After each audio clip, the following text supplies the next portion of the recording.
Hi everyone, welcome back to another video from Apps Academy.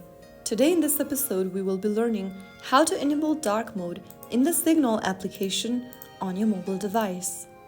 First of all, open up the Signal application on your smartphone to get started. Now, from the home page, go ahead and tap on your profile picture at the top left and click on Settings in the pop-up. From your Settings menu, scroll down and click on Appearance. Under Appearance, select Theme and then select Dark from the Theme option. Soon after you do that, you'll be able to enable dark mode in the Signal app. If you want to follow your phone's system theme, you can select System, whereas if you want to get back to the light mode, you can select Light. So that's how you easily enable dark mode on Signal application. If you found the video helpful, don't forget to like, share and subscribe to the channel. I will be back again in the next video. Thank you for watching.